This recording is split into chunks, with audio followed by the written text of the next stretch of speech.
Hey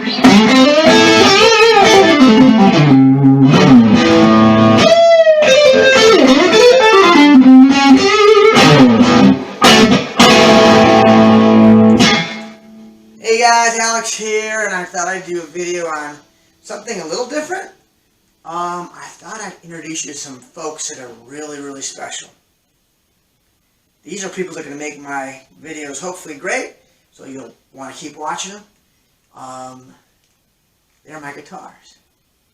And in the long history of what guitarists do, I've got names for my guitars, and I thought I'd tell you about those names and how I got them. Now, when you think about guitars and famous guitars, there's all kinds of ways that people have named them, right? So you've got B.B. King, who named his great hollow body Lucille.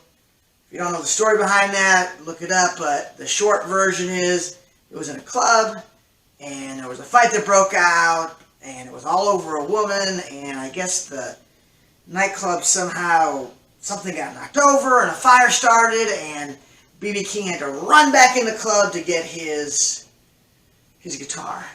And after that, he named it after the lady that the fight was over, whose name was Lucille. So, of course, that was the adopted name of all his guitars moving forward. So, there's that famous story. Of course, we got Eric Clapton and his famous, Blackie and Brownie, which were simply because there was a black Stratocaster and a brown Stratocaster, so kind of a simple, easy to remember name.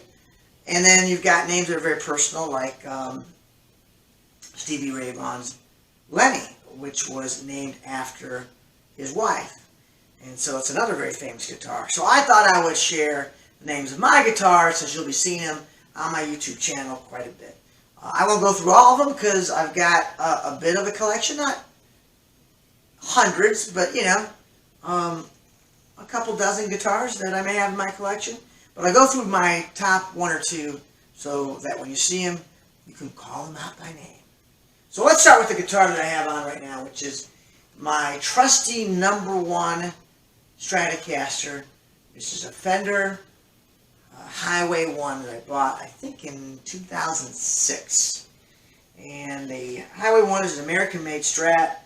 And there's a cool story about how I bought this, which is I was out looking for a very special guitar to call my #1. And I had a bunch of money burning a hole in my pocket and went to a shop and immediately thought I was going to buy a custom shop or an American Standard, which are, kind of more expensive on the end of the Fender Stratocasters.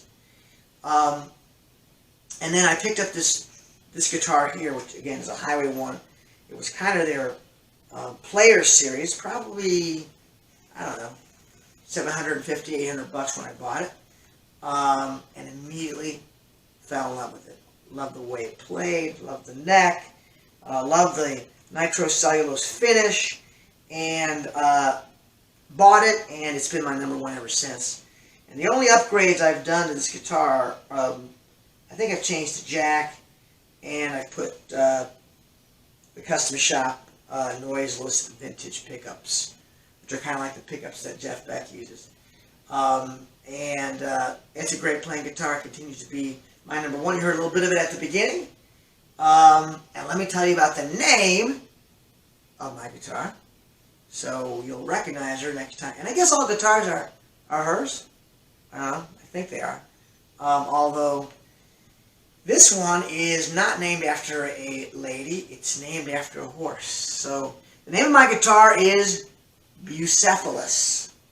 That's right, Bucephalus. Which you're probably thinking, like, where did that name come from, and what was he thinking when he pulled that name out? Well, I'm a little bit of a history buff, so you know that about me. And Bucephalus was the name of the war horse that Alexander the Great rode into battle. Of course, my name is Alex, short for Alexander.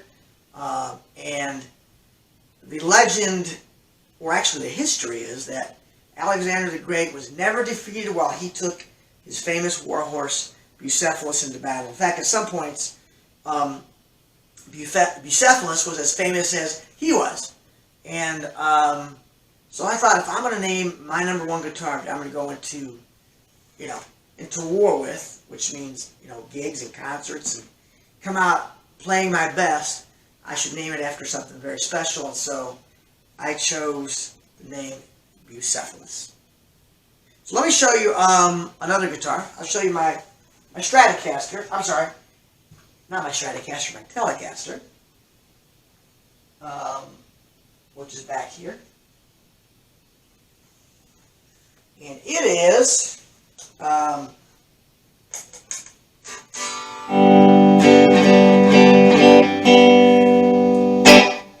also a Fender Telecaster. This one is not American made, it's actually Mexican.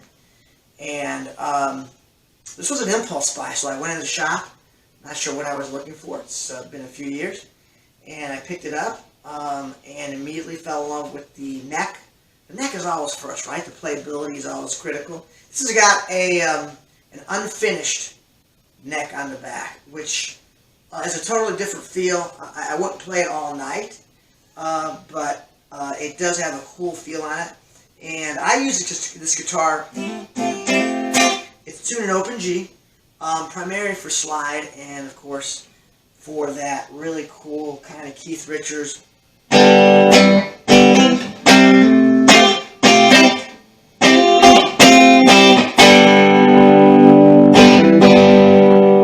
kind of Rolling Stone sound, which is really, really cool. It's got a Seymour Duncan 59, which is a great pickup. It's a pickup that's been used by a lot of guitar players, including Jimmy Page, and a Tex-Mex single coil, and I typically use both of them blended together for my sound. And again, I do use it for a lot of slide work.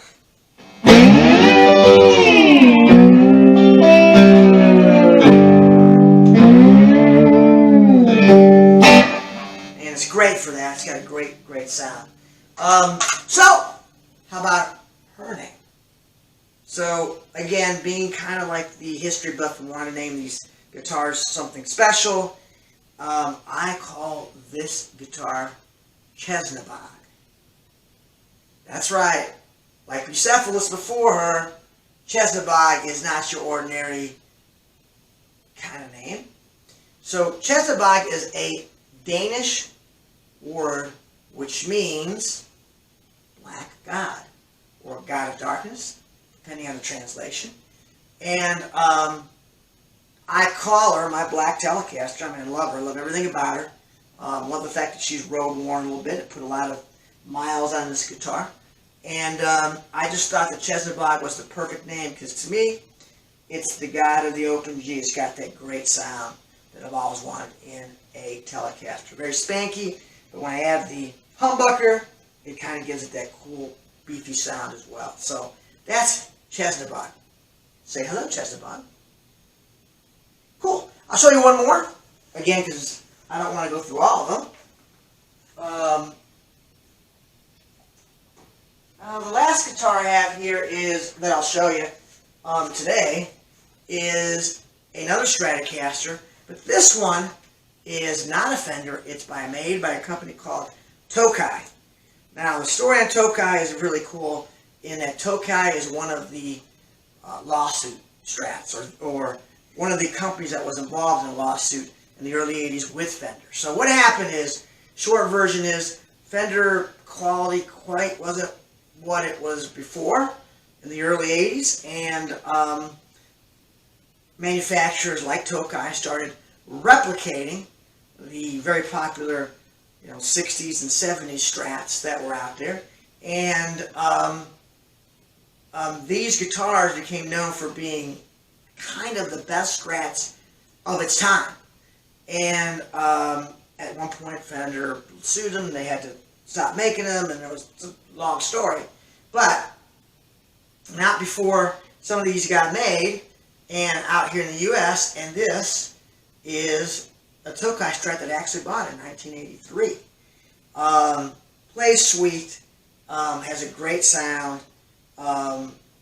It's actually, vintage. It was a great investment. I bought this guitar, I don't know, at the time they were just pretty inexpensive. I want to say $300. And now it's worth probably 4 or 5 times that. If you look up Tokai Stratocasters. You'll see that they're considered vintage, and they're kind of collector's guitars, which all happened by accident. It wasn't planned. This is the oldest guitar in my collection, and again, I bought it in '83, and I call this guitar Methuselah, because Methuselah in the Bible was the oldest person on earth. So I thought it was appropriate that my oldest guitar should be called something that represents its age, at least to me. So, my Tokai Strat. And I'll tell you more about other guitars and other videos in the future. Just I want to thank you now for visiting. If you like what you're hearing, if you like the channel, please subscribe, and I'll have a lot more stuff coming up. Appreciate you. Peace and love. See you soon.